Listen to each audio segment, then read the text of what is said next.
భువనగిరిలో గెలుపుపై ధీమా వ్యక్తం చేశారు బీజేపీ ఎంపీ అభ్యర్థి బూర నర్సయ్య గౌడ్. హామీలు అమలు చేయకుండా ప్రజలను కాంగ్రెస్ మోసం చేసిందని ఆరోపించారు. బీఆర్ఎస్ ఆత్మలేని శరీరంలా మారిపోయిందని విమర్శించారు.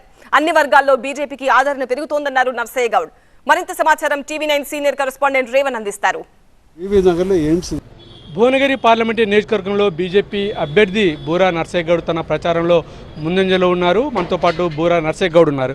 చెప్పండి, ప్రచారం ఎలా కొనసాగుతుంది, ఎటువంటి స్పందన వస్తుంది? ఎందుకంటే అందరికంటే ముందుగానే ప్రచారాన్ని మీరు ప్రారంభించారు. నిజంగా చెప్పాలంటే నేను గత 15 సంవత్సరాల ప్రచారంలో ఉన్నా. ఉద్యమ కాలం నుంచి ఎంపీగా, తర్వాత మాజీ ఎంపీగా కూడా ఎప్పుడూ క్షేత్రస్థాయిని వదిలిపెట్టిపోలే. అసెంబ్లీలో చాలా వరకు ప్రజలు కేసీఆర్ వ్యతిరేక ఓటు వేశారు. ఇప్పుడు మోడీ పాజిటివ్ ఓటు.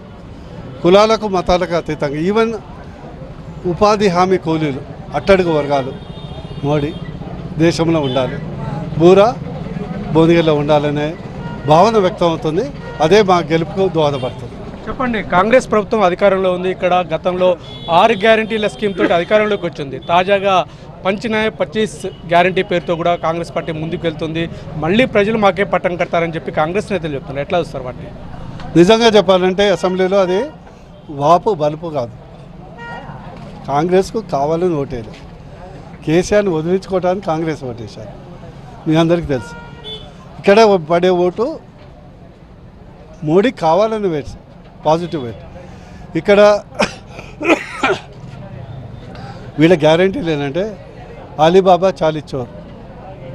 సరిగ్గా అలా గ్యారంటీలకు ముఖ్యంగా రూరల్ ఏరియాలో అంతగా పట్టు లేనటువంటి ప్రాంతాల్లో మీరు పోటీ చేస్తున్నారు. మీరు గెలుస్తారనే ధీమా ఉందా? ఆ ధీమా దేంతో ఉంది మీకు? మా ధీమా ఒకటేదండి. రూరల్, అర్బన్, సెమీ అర్బన్ లేదు.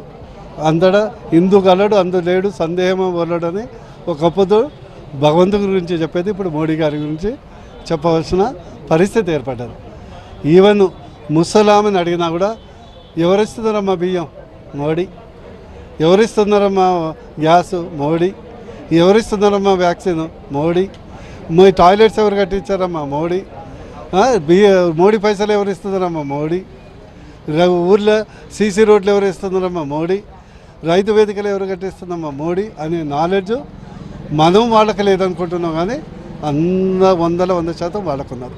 ఓవరాల్గా భువనగిరిలో మీ ఎట్లా ఉంటుంది మీ పోటీ? ఎవరితో ఉంటుంది? ప్రధానంగా కాంగ్రెస్తో ఉంటుందా, బీఆర్ఎస్తో ఉంటుందా? ఎట్లా ఉంటుంది మీ గెలుపు? ప్రధానంగా అయితే నాకు కాంగ్రెస్తో ఉంటుందని భావిస్తున్నా. బీఆర్ఎస్ నాయకులు కూడా చాలామంది విసిగిపోయారు. ఎందుకంటే అది ఆత్మలేని శరీరం లాంటిది. నేను టీఆర్ఎస్లో పనిచేసిన, బీఆర్ఎస్ చేయలేదు. టీఆర్ఎస్లో ఉంది కాబట్టి అందరూ ఆంతరికంగా నాకు తెలుసు. వాళ్ళందరూ నాకు కుటుంబ సభ్యుల్లాగా. కాంగ్రెస్లో ఉన్న వాళ్ళు కూడా చాలామంది తెలుసు.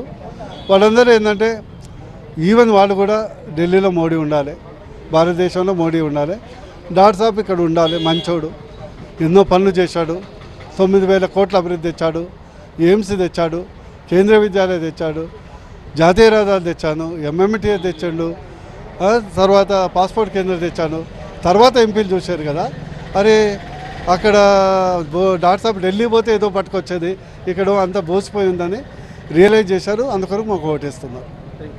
మొత్తం మీద ఏదైతే కాంగ్రెస్ పార్టీ ప్రకటించినటువంటి జాతీయ మేనిఫెస్టో మాత్రం అలీబాబా 40 దొంగల మాదిరిగా ఉంది. ఇది కేవలం అంటే ప్రజలకు మరోసారి మోసం చేసేందుకే కాంగ్రెస్ ఈ మేనిఫెస్టోని విడుదల చేసిందని చెప్తున్నారు. ఈ పార్లమెంట్ ఎన్నికల తర్వాత బీఆర్ఎస్ ఉండదు అనేది కూడా బూరా నర్సయ్య గౌడ్ చెప్తున్నారు. ఢిల్లీలో మోదీ, భువనగిరిలో బూరా అనే నినాదంతో కూడా ప్రజలు తనకు గెలిపించే అవకాశం ఉందని చెప్పి ఆయన ధీమా వ్యక్తం చేస్తున్నారు. Camera person కుశల్తో Revan, TV9, Ramannapeta.